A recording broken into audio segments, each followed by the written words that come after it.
Assalamualaikum warahmatullahi wabarakatuh. Hari ini kita akan terus kepada tajuk iaitu penyakit tekanan darah tinggi ataupun disebut sebagai hipertensi. Hipertensi atau tekanan darah tinggi adalah penyakit senyap yang boleh membawa kepada komplikasi dan juga kematian jika tidak dirawat. Apakah itu hipertensi ataupun tekanan darah tinggi? Jantung anda bertugas sebagai alat pengepam di mana ia menguncur dan berehat. Tekanan darah adalah dalam dua bacaan, contohnya 140/75. Seperti contoh tersebut, 140 adalah mewakili tekanan sistolik, iaitu bilangan yang lebih tinggi daripada bilangan satu lagi. Manakala tekanan darah diastolik adalah bilangan yang lebih rendah daripada bilangan yang asal tadi. Contoh dia seperti 147/75. Mengapa penting mengukur tekanan darah secara berkala? Adalah mustahak untuk anda mengukur tekanan darah secara berkala bagi menentukan sama ada tekanan darah anda tinggi atau tidak. 90% penghidap hipertensi ataupun tekanan darah tinggi tidak menunjukkan sebarang gejala, manakala 10% lagi ada menunjukkan gejala. Penghidap hipertensi ataupun tekanan darah tinggi berisiko tinggi untuk mendapat penyakit jantung. Apakah kesan hipertensi ataupun tekanan darah tinggi?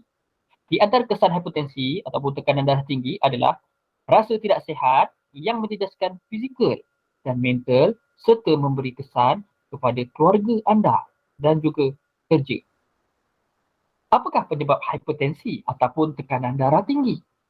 90% penyebab sebenar hipertensi ataupun tekanan darah tinggi adalah tidak diketahui, manakala 10% lagi adalah akibat penyebab sekunder iaitu akibat penyakit tertentu. Yang pertama adalah penyakit buah pinggang, kedua penyakit sistem endokrin dan yang ketiga penyakit pembuluh darah. Adakah hipertensi tekanan darah tinggi diwarisi dari ahli keluarga? Jika kedua ibu bapa anda menghidap hipertensi ataupun tekanan darah tinggi, 50% kemungkinan anak-anak akan mewarisi penyakit hipertensi ataupun tekanan darah tinggi tersebut. Jika salah seorang dari mereka menghidap darah tinggi, maka anak-anak mungkin akan mendapat. Apakah faktor risiko hipertensi ataupun tekanan darah tinggi? Antara faktor dia adalah cara hidup tak aktif, umur melebihi 35 tahun, seorang perokok, seorang yang mengalami berat badan yang berlebihan, mempunyai paras kolesterol yang tinggi, sejarah keluarga yang mempunyai penyakit ini, pengambilan alkohol yang berlebihan dan juga pengambilan garam yang tinggi. Antara tanda dan gejala adalah penghidap hipertensi ataupun darah tinggi kebanyakannya tidak mengalami sebarang gejala. Kadang-kadang seseorang itu hanya mengalami gejala yang tidak spesifik seperti sakit kepala atau pening kepala. Sakit kepala boleh berlaku di waktu pagi di mana bahagian belakang kepala dan rasa berdenyut bergantung kepada tahap keterukan hipertensi ataupun tekanan darah tinggi. Untuk memastikan atau mengesahkan hipertensi, sila periksa tekanan darah anda di klinik berhampiran. Doktor anda akan menasihatkan berapa kerap anda perlu memeriksa tekanan darah. Sebagai peringatan, jangan tunggu sehingga gejala timbul kerana ia mungkin telah terlambat. Apakah komplikasi ataupun kesan buruk akibat penyakit tekanan darah tinggi? Tekanan darah yang tinggi akan mengakibatkan bebanan kepada organ-organ dalam badan dan boleh menyebabkan kerosakan.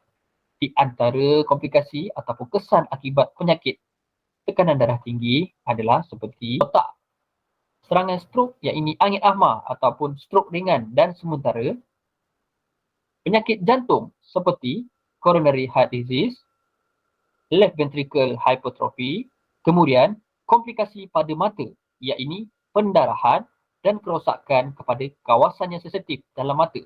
Keadaan ini dikenali sebagai hypertensive retinopathy. Selain itu, komplikasi pada buah pinggang juga turut berlaku. Hipertensi ataupun tekanan darah tinggi ini boleh dirawat tanpa menggunakan ubatan, iaitu kita perlu mengubah amalan cara hidup kita.